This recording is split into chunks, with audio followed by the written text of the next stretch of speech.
Esas zonas que ven en verde ya estarían preparadas para la desescalada. 9 zonas básicas de salud en las que no se ha producido un solo contagio en los últimos 14 días. La Junta se plantea ya su desconfinamiento y apuesta por empezar en el medio rural. ¿Qué tal? Buenas tardes. La Junta no renuncia a que la desescalada se lleve a cabo por zonas básicas de salud rural y no por provincias, como plantea el Gobierno, petición a la que también se suman otras comunidades. El Gobierno ya ha dicho que no descarta utilizar ese criterio territorial distinto.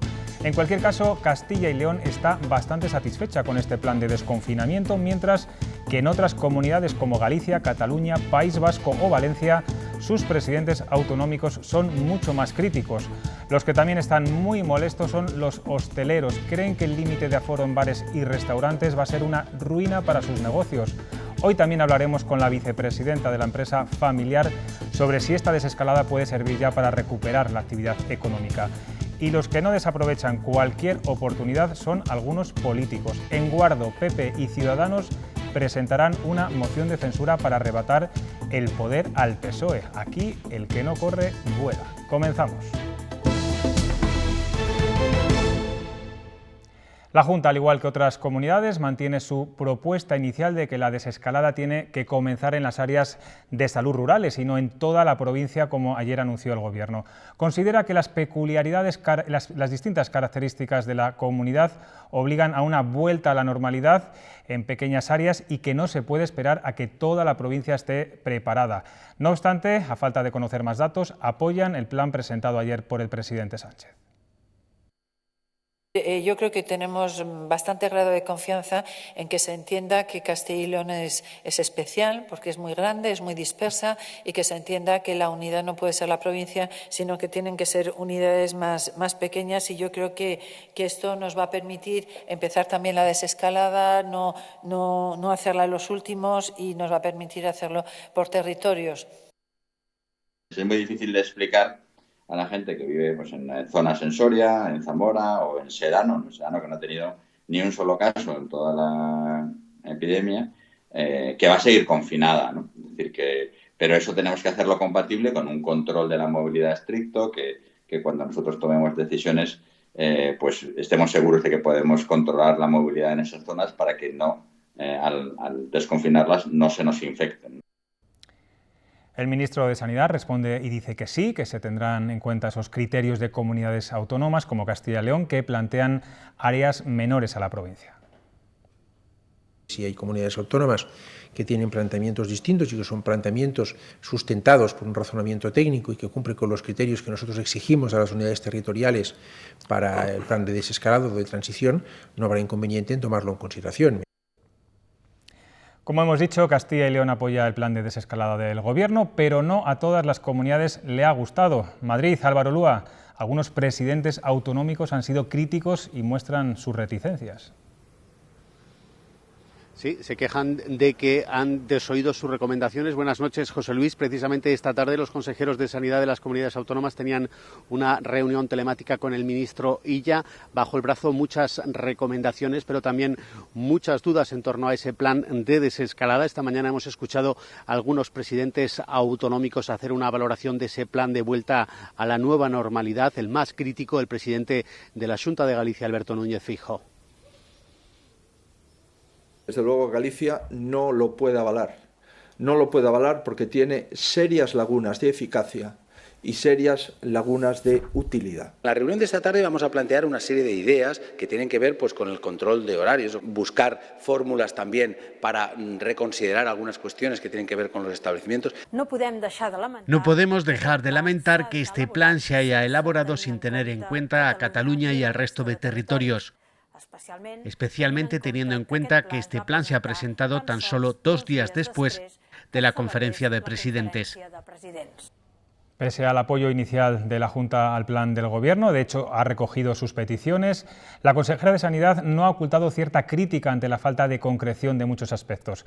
Reclama que se definan los estándares y umbrales máximos y mínimos para poder iniciar las distintas fases.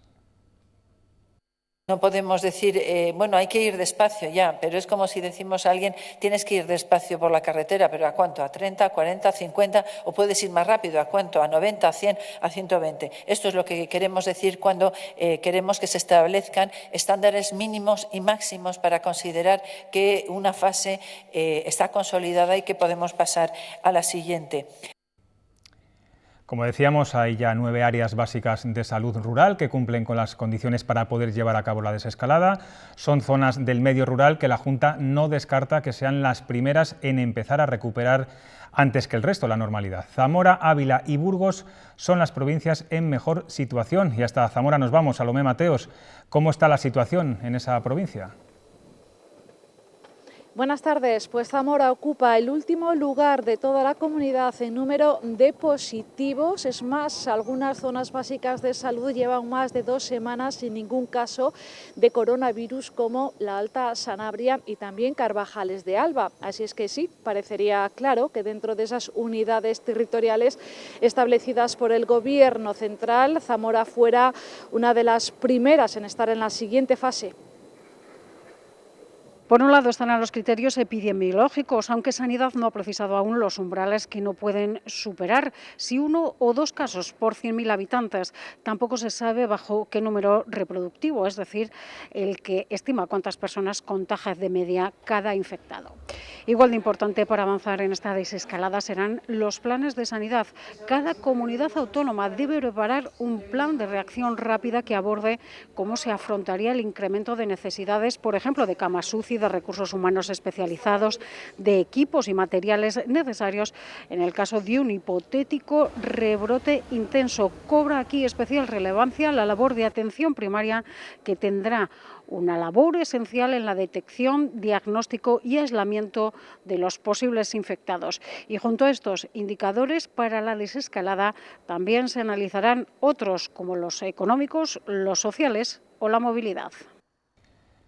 El caso es que ya estamos a 5 días de comenzar la fase inicial, la denominada 0, y todavía quedan por delante 8 semanas, si todo va bien, para llegar a esa nueva normalidad, concepto, por cierto, que vamos a usar mucho estos días.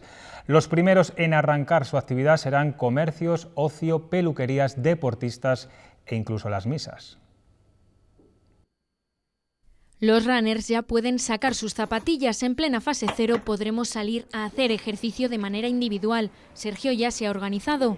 Y saldré pues eso, a las 8 de la mañana, a las 9, y luego si se puede también salir a última hora, pues lo mismo, 8 de la tarde o 9 de la noche. En la fase 1 podrán abrir comercios como la tienda de Teresa, aunque el día a día habrá cambiado. Se vaya y no quiera la ropa que la que no le queda bien o no se la quiera comprar, volvemos a desinfectar. Veremos las terrazas abiertas, pero a 1/3 de su capacidad. Estamos el 90% en ERTES y efectivamente con un 30% es totalmente imposible meter a toda la plantilla, mantenerla 6 meses, que es lo que dice el Gobierno. Y a las misas del Padre Jesús Álvaro podrán volver los fieles. Todo lo que signifique poder tener feligreses es una alegría. La Conferencia Episcopal ya anunció que se mantendrían las distancias y se quitaría el agua bendita. Hay que intentar cumplir todas las normas. Después será el turno de los centros de ocio como este cine, pero piden más claridad en la desescalada.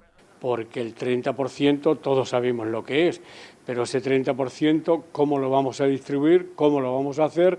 Y si todo va bien, llegaremos a la fase 3 a partir del 10 de junio. La actividad volverá a centros comerciales como este, eso sí, con la mitad de aforo y guardando 2 metros de distancia.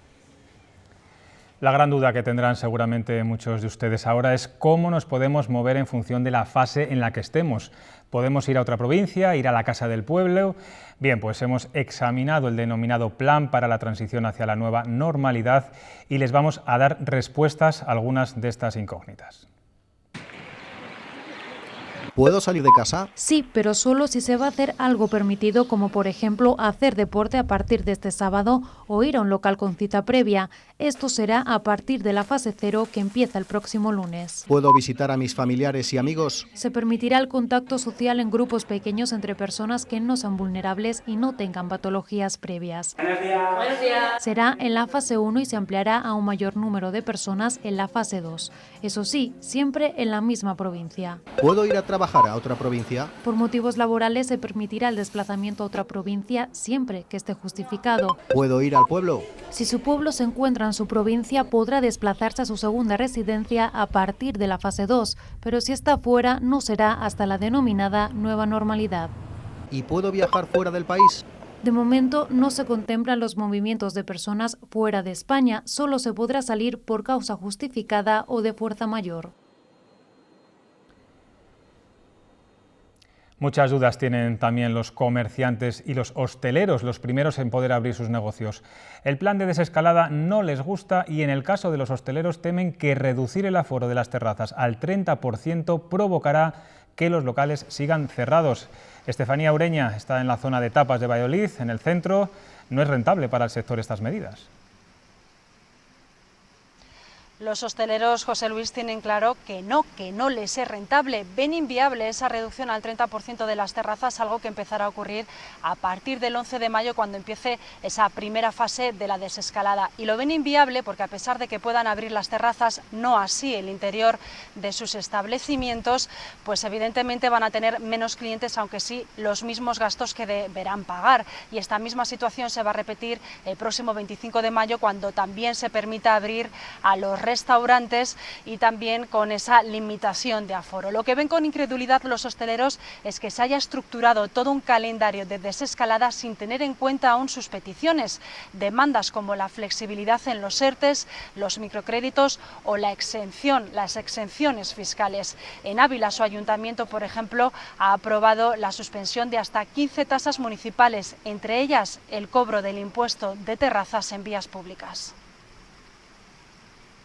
Sinceramente, lo vemos absolutamente inviable desde todo punto de vista. No se puede abrir un local solo con las terrazas, abrir baños, limpiarlos, tener las máquinas encendidas, tener la luz encendida.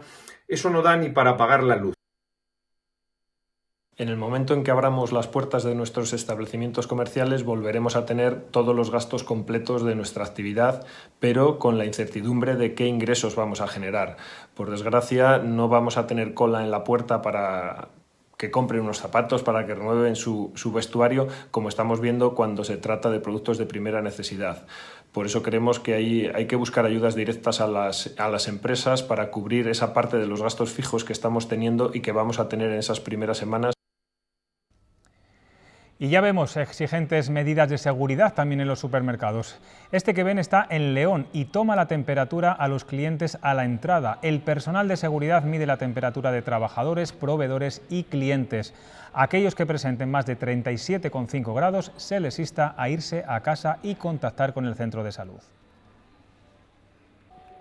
Sobre todo concienciar a todos los clientes que no relajen, porque ahora que se están levantando las medidas de confinamiento, yo creo que es bueno pensar que, aunque la seguridad total no existe ni existirá, pero por lo menos concienciar que si te encuentras mal es mejor que vayas a tu médico de cabecera y que te quedes en casa. Y esto que ven será un comedor de un restaurante. Quizás nos tengamos que acostumbrar a comer en este tipo de instalaciones a modo de burbuja. La industria trabaja ya en estructuras de este tipo para garantizar la distancia de seguridad y separar zonas en restaurantes o en hospitales. Son los elementos de esta nueva normalidad a la que nos encaminamos.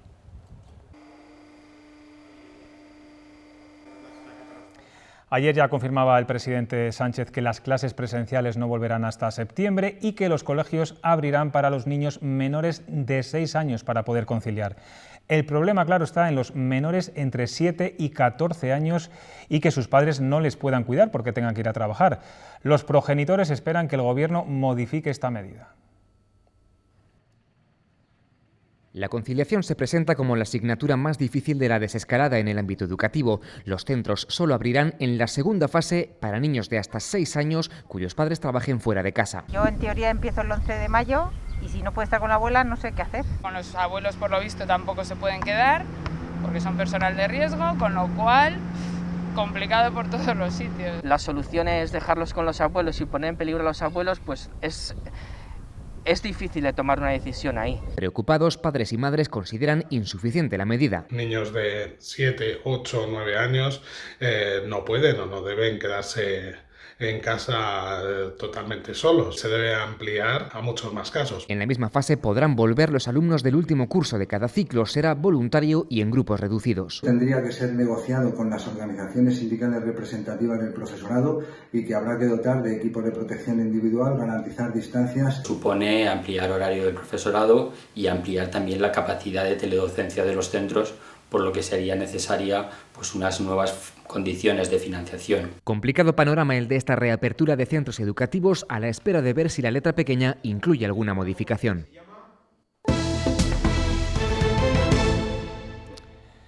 Leve repunte de nuevos contagios en las últimas 24 horas. En España los positivos diagnosticados mediante pruebas PCR han doblado. Nati Melendre, buenas tardes, cuéntanos.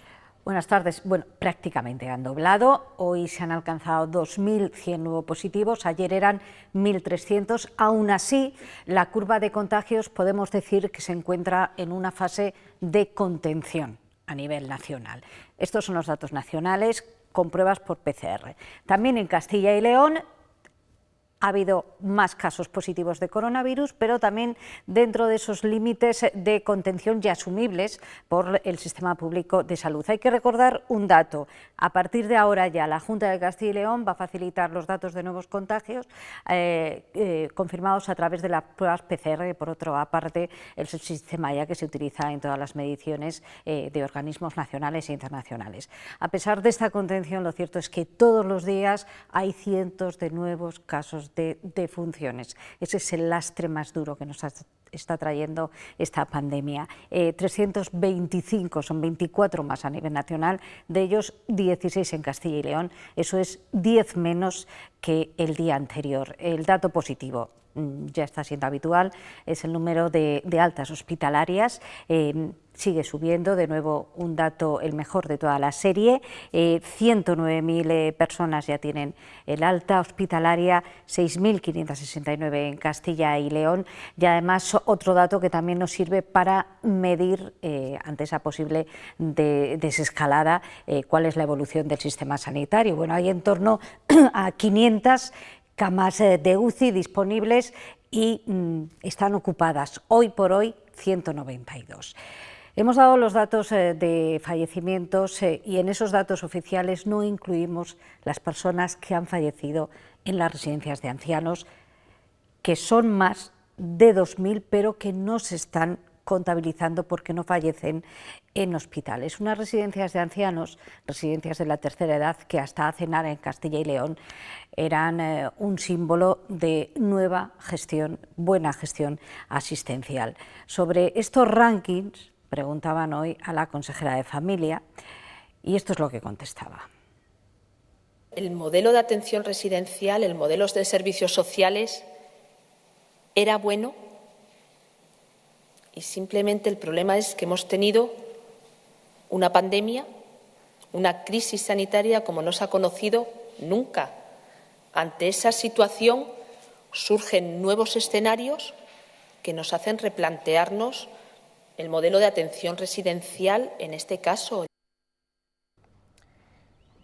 Comisiones Obreras denuncia que la Junta distribuyó mascarillas de protección caducadas entre los trabajadores de la residencia de mayores de Parquesol en Valladolid.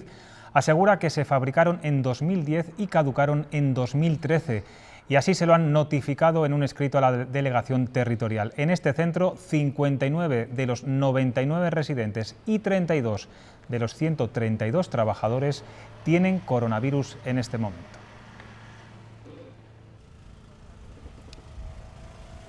La Junta insiste en reclamar al Gobierno el aplazamiento de impuestos y la extensión de ERTEs, en algunos casos más allá del estado de alarma.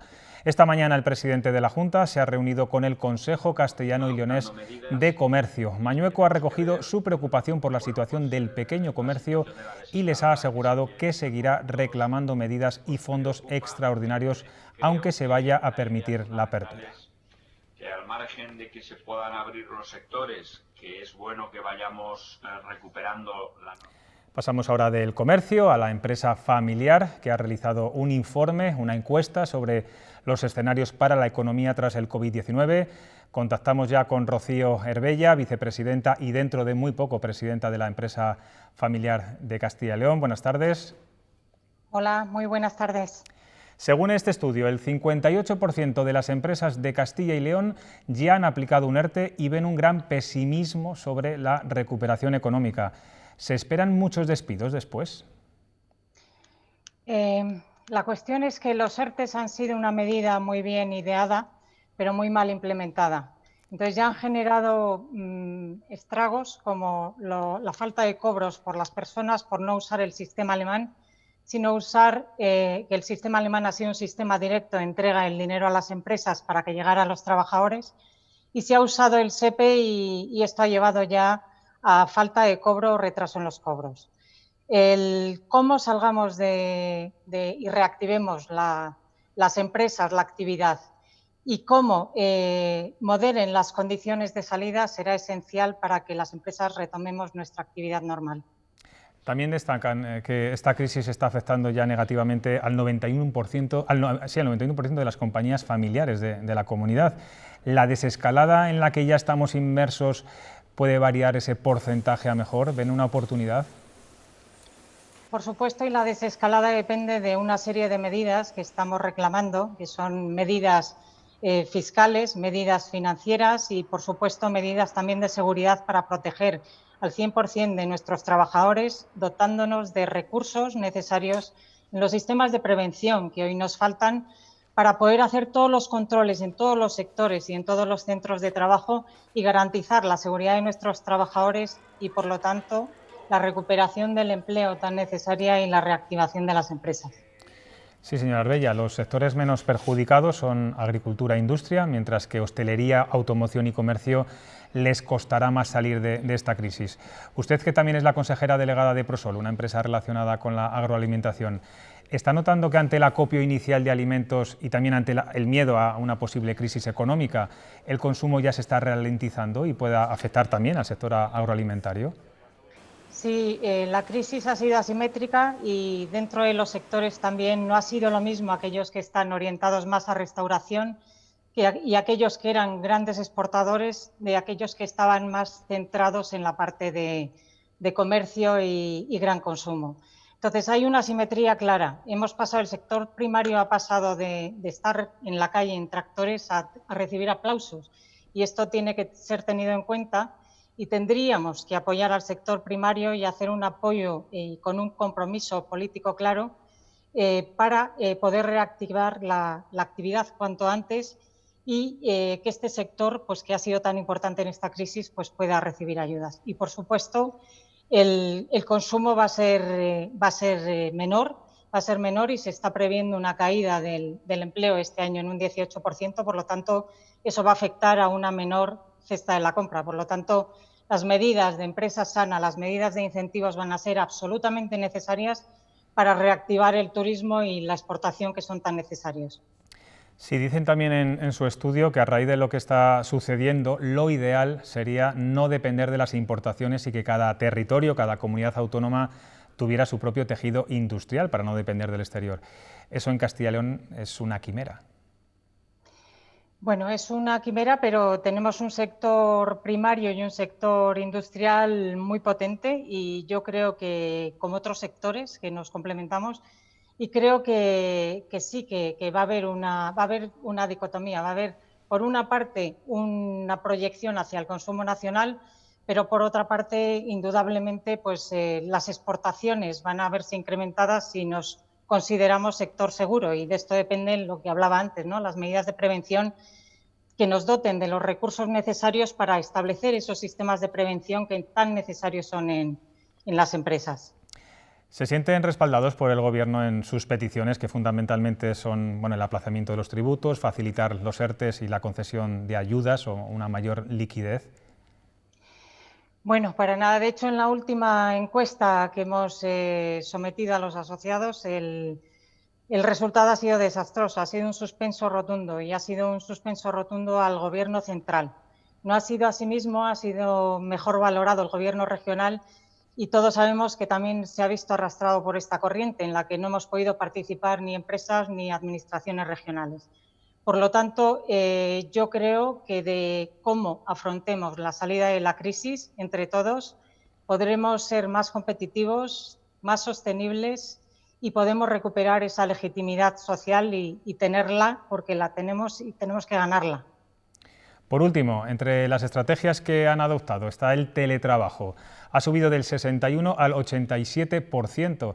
¿Se está demostrando que esta forma de trabajar es eficaz en la empresa familiar o cuando todo esto vuelva a la normalidad la presencia física será obligada en las empresas? No, para nada. Hemos aprendido mucho en esta crisis y de hecho más del 90% lo valoran positivamente el teletrabajo en las empresas. Y ha tenido dos efectos fundamentales. Hemos impulsado proyectos de digitalización que vamos a tener que seguir impulsando. De hecho, hemos adelantado muchas de las empresas proyectos que estaban previstos para dentro de un año o dos. Eso hace también pensar que la formación va a tener que cambiar y vamos a tener que formar otros perfiles. Y, por supuesto, va a ayudar a políticas de conciliación que son tan importantes, pero siempre adaptadas a cada una de las empresas y a cada uno de los sectores, que son totalmente distintos. Pues Rocío Herbella, vicepresidenta de la empresa familiar, en unos meses, en muy poco tiempo, será nombrada presidenta porque el estado de alarma paralizó ese nombramiento, digamos. Muchas gracias por atender a Castilla y León Televisión. Muchísimas gracias a vosotros. La actualidad política de la jornada nos lleva al Congreso de los Diputados. A una semana de que comiencen los trabajos de la Comisión para la Reconstrucción, se produce un debate muy bronco en el hemiciclo. El Gobierno está más solo que nunca. Álvaro Lúa, volvemos contigo, cuéntanos. Sí, muy buenas tardes. Hola de nuevo. Solo todos los grupos parlamentarios, los grupos que no forman parte del Ejecutivo, le han pedido un giro en su política de comunicación con la Cámara. En el aire, ¿qué ocurrirá con esa comisión parlamentaria para la reconstrucción que comienza sus trabajos el lunes, pero también qué pasará con la solicitud de prórroga del estado de alarma que el presidente Sánchez deberá solicitar al Congreso de los Diputados la próxima semana? Gabriel Rufián ya ha adelantado que Esquerra Republicana hoy por hoy estaría dispuesto a votar no, y Pablo Casado le ha pedido a Sánchez que no cuente con el Partido Popular si siguen así.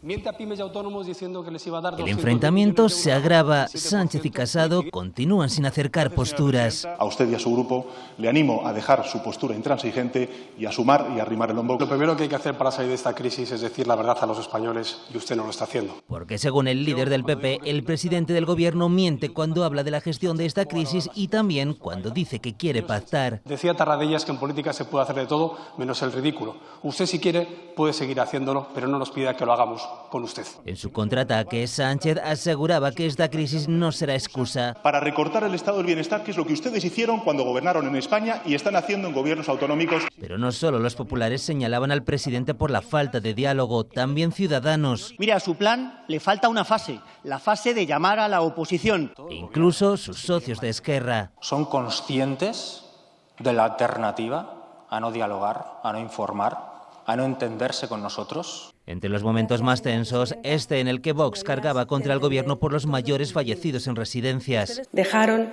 a miles de nuestros mayores encerrados y condenados a muerte. Ustedes, señoría, ni siquiera son fascistas, son simplemente parásitos. Con este panorama, hablar de un gran pacto parece imposible e incluso la próxima prórroga del estado de alarma, mire, señor Sánchez, podría no contar con apoyos suficientes.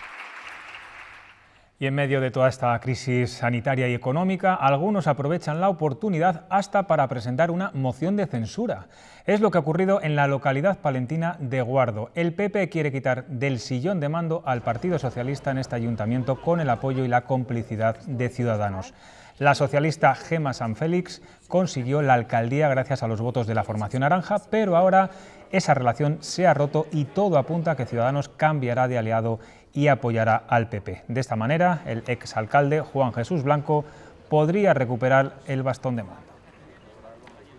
Me parece vergonzoso que en un momento en el que todos los alcaldes y alcaldesas están peleando por mejorar la vida de sus conciudadanos a través de bases, de ayudas, de medidas, haya otros que se dedican ya no solo desde la lealtad a construir y ayudar y aportar su grano de arena, sino a destruir e incluso a poder plantear una moción de censura para quitar y para derrocar un gobierno. Reino Unido se convierte en el tercer país del mundo en fallecidos por coronavirus, con más de 26.000. En un día han sumado 4.400 porque han empezado a contabilizar a los muertos en viviendas y residencias. En todo el mundo ya hay 3 millones de contagiados y 1 millón de curados, y muchos países comienzan, como en España, la desescalada. En Francia, el 11 de mayo abrirán los comercios y los propietarios podrán vetar la entrada a los que no lleven mascarilla. Son objeto de deseo en muchos países y a partir del 11 de mayo pueden ser el pasaporte para entrar a locales comerciales de toda Francia. Por eso estas máquinas expendedoras de Gemont, en el norte del país, han cambiado los dulces y las patatas fritas por mascarillas, geles hidroalcohólicos y guantes de látex. La iniciativa ha tenido buena acogida porque las máscaras faciales son también obligatorias en el transporte público y lugares de trabajo. El segundo parque de atracciones más antiguo del mundo ha abierto hoy de forma gratuita para los niños que van a la guardería. Tivoli está en el centro de Copenhague y cumplirá 176 años este agosto. Ahora está cerrado a los visitantes por el coronavirus, pero hoy ha sido el patio de recreo de unos centros infantiles que volvieron a su actividad el 15 de abril. En Dinamarca, los juzgados y algunos comercios ya funcionan con normalidad. En Filipinas, un grupo de sacerdotes católicos intenta hacer frente a la pandemia en las zonas más desfavorecidas de Metro Manila, una ciudad en la que viven casi 13 millones de personas. Pertrechados con trajes de seguridad, reparten alimentos por los barrios y dan la comunión a los feligreses. Filipinas es un país con un marcado sentimiento religioso, con mayoría de católicos.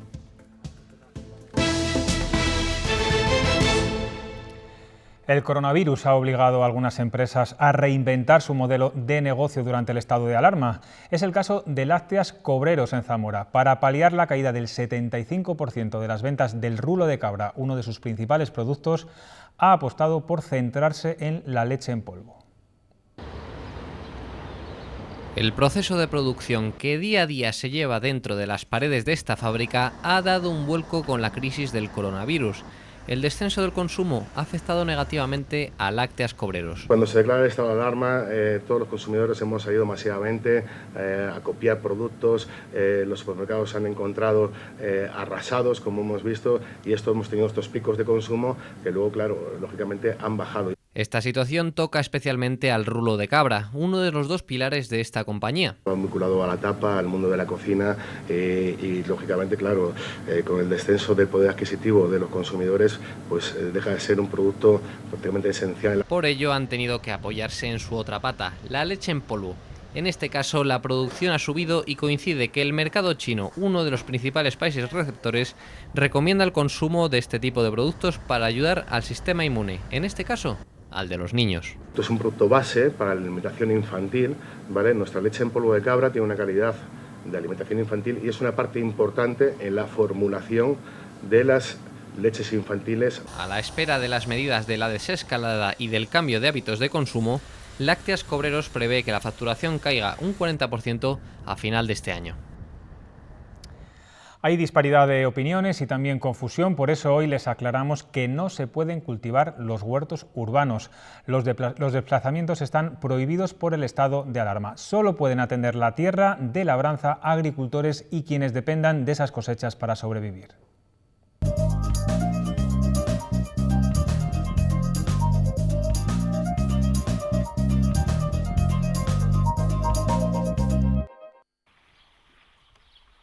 Ahora iba a sembrar unas patatas y a poner unas cebollas y a poner unas lechugas.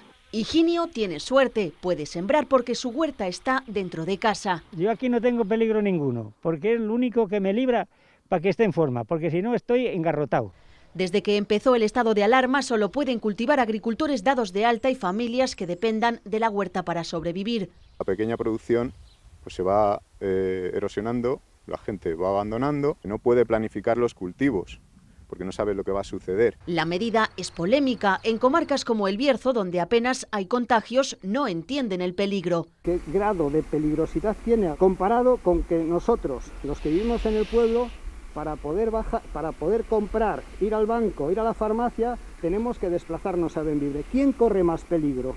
Pero la orden del Ministerio de Sanidad es clara: los desplazamientos que no sean de primera necesidad están prohibidos, y eso incluye de momento las visitas a los huertos de recreo. Esto que ven ha ocurrido en Bustillo del Páramo, en la provincia de León. 2 agentes de la Guardia Civil han conseguido rescatar a un corzo que había caído a una acequia de riego. Se han servido de una red con la que han arrastrado al animal. Tras el rescate lo han dejado en libertad sin que haya sufrido ningún daño.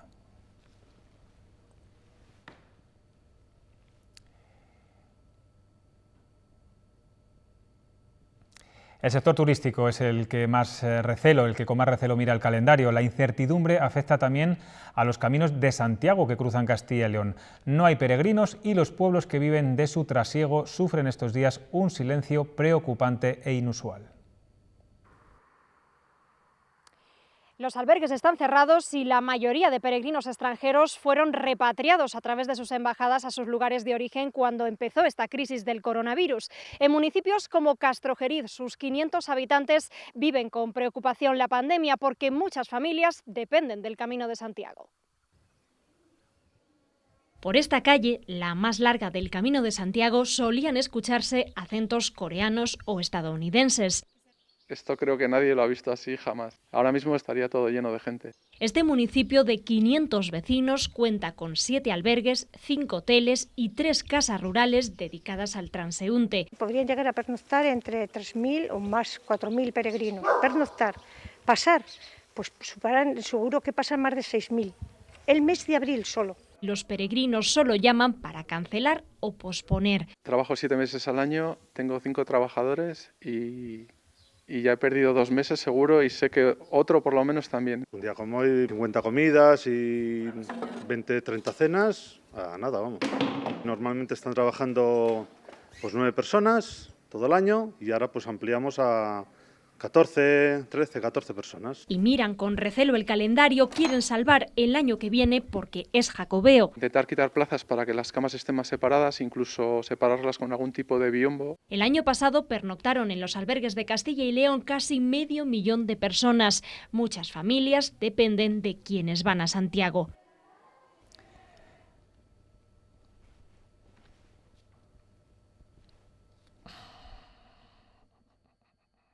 Durante el confinamiento los dibujos están siendo uno de los pasatiempos de los más pequeños, pero ahora además sus dibujos pueden tener otro destino. Una casa de alpargatas ha lanzado un concurso para el Día de la Madre. Los diseños lo hacen los niños y ellos plasmarán en una alpargata el que salga ganador. El jurado también es especial. Hola, soy Luca, tengo 9 años y soy el jurado del concurso del Día de la Madre. Para participar tenéis que entrar en nuestras redes sociales, en Instagram o en Facebook, somos Natachine, y subir el dibujo de vuestros hijos mencionándonos. Lo que pretendemos es que cuando las mamás miren atrás y pase todo esto, pues recuerden este Día de la Madre de una manera muy especial. Que el mejor gane. Vamos ahora con una imagen curiosa. La calle Pollo Martín en Salamanca ha pasado de ser, pues una calle cualquiera a la zona casi de marcha de la capital charra. Sus vecinos han tejido una particular red que ha convertido esta vía en un auténtico espectáculo. Se baila, se canta y se realiza un gran número de actividades, siempre claro, desde sus balcones y desde sus ventanas. Poco hace falta para darse cuenta de que Pollo Martín es estos días una calle muy particular en Salamanca. Banderas de balcón a balcón, mensajes de ánimo y mucha animación. Aquí se baila en los balcones, se come, se vive intensamente la música. Todo comenzó por la iniciativa de una vecina que vio cómo sus hijos estaban sufriendo mucho el confinamiento y decidió remediarlo. Entonces se me ocurrió, a raíz de lo de los payasos de la tele, ¿cómo están ustedes? Tenía el CD, saqué la cadena de música, los disfracé, pusimos globos y pusimos a tope el ¿cómo están ustedes? Y así empezó todo. Así que, y parece que resultó, o sea, los niños estaban mucho mejor. Para el recuerdo, momentos como la felicitación a una vecina que cumplía sus 100 años. Conciertos desde el balcón, teatro de marionetas, que han ido tejiendo toda una red vecinal. Yo conocía a la vecina del lado, a la de abajo, pero a los de enfrente ninguno. Y a raíz de esto pues salimos y ahora nos conocemos todos y bueno, sabemos la vida de todos y estamos todo el día pendientes unos si falta otros. De balcón a balcón, con muchas ganas, haciendo una auténtica calle de la esperanza. Y a punto de acabar este extraño mes de abril, les ofrecemos en exclusiva una versión de ese famoso ¿Quién me ha robado el mes de abril? De Sabina, que se estrena mañana.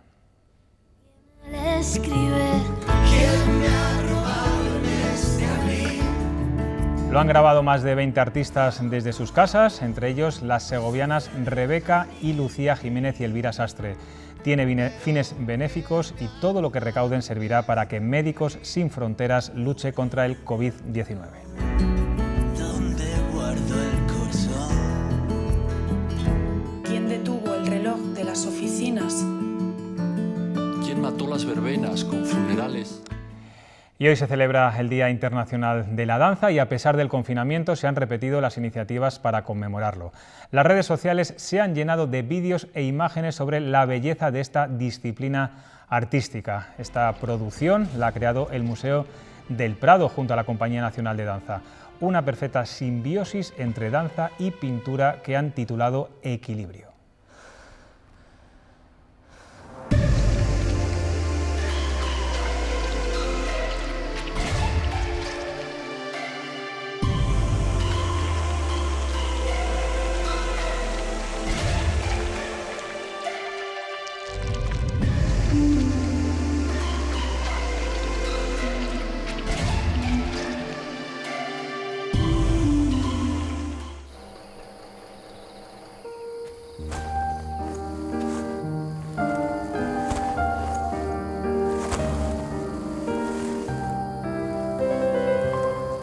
Dar el mejor descanso a las vacas es uno de los requisitos fundamentales para la obtención del certificado de bienestar animal. Y eso sucede en todas las granjas con las que trabajamos en Leche Pascual. Porque cuanto mejor esté la vaca, mejor será la leche. Leche Pascual de bienestar animal. Dar lo mejor.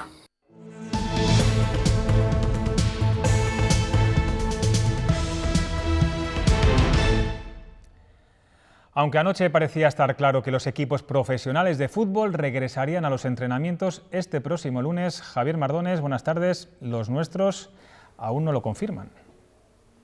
¿Qué tal, José Luis? Muy buenas tardes. A lo largo de esta jornada de miércoles nos hemos puesto en contacto con nuestro único representante de Primera División, el Real Valladolid, y también con nuestros equipos de Segunda, es decir, Numancia, Mirandés y Ponferradina, y en todos los casos no nos confirman al 200% que este próximo lunes, día 4 de mayo, vayan a regresar a los entrenamientos. En todos los casos dicen que todavía faltan muchos cabos por atar, como por ejemplo el protocolo de seguridad que van a tener que seguir para regresar a los entrenamientos. Eso sí, todos defienden que todavía es pronto y que esperan que en las próximas horas o en los próximos días reciban todas estas noticias necesarias para ese deseado regreso al trabajo.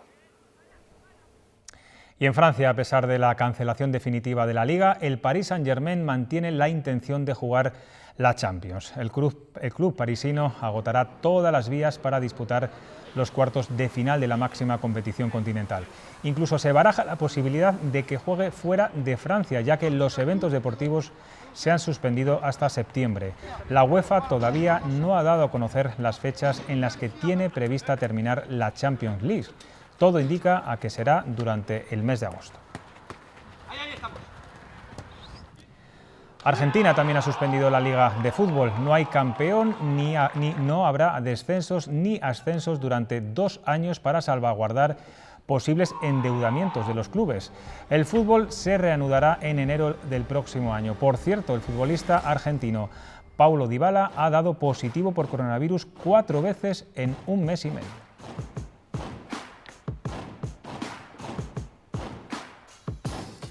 La natación podría ser uno de los deportes que tenga más opciones de regresar poco a poco a la normalidad. Y por eso la Federación Española ha lanzado un comunicado para explicar que una piscina bien mantenida es sanitariamente segura. pero hay muchas condicionantes y múltiples opciones a considerar para que los nadadores lo practiquen de forma segura. La Federación de Castilla y León mantiene contactos con las autoridades y los clubes. Nosotros tenemos una cosa muy clara, y es que no queremos dar por cerrada la temporada y queremos llegar a poder disputar los campeonatos territoriales de verano de todas nuestras disciplinas. Significaría, por una parte, que hemos podido entrar en las piscinas, que hemos podido entrenar y hemos podido recuperar ese contacto con nuestro medio, que evidentemente es el agua. Y hoy nos vamos a marchar con la historia de David Alejandro, un atleta salmantino que regresaba a la competición este año tras aprobar las oposiciones a la policía. Ahora el confinamiento también le ha permitido dedicar más tiempo a su otra pasión, la música. Con él les dejamos, feliz noche y mañana nos vemos. El pasado mes de febrero, David Alejandro regresaba a la competición. El guijuelense se proclamaba subcampeón de Castilla y León de 60 metros lisos tras unos años apartado para preparar su ingreso en la Academia de Policía de Ávila.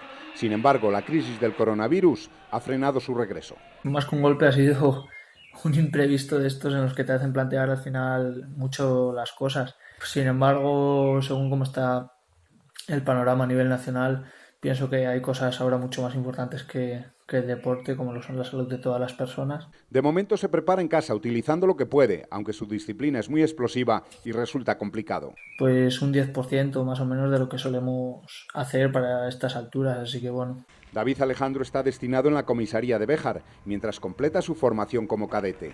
Estar en primera línea le ha puesto en situaciones difíciles, pero también gratificantes. Se lo agradece a la gente. La verdad es que para mí esa es una de las cosas que más me llena de este trabajo. Sobre todo que muchas veces te vas a casa con una sonrisa, porque al final sabes que estás contribuyendo a que el país vaya adelante, que vaya hacia mejor. No es músico profesional, pero durante la cuarentena afirma ha comenzado a dar sus primeros pasos como compositor.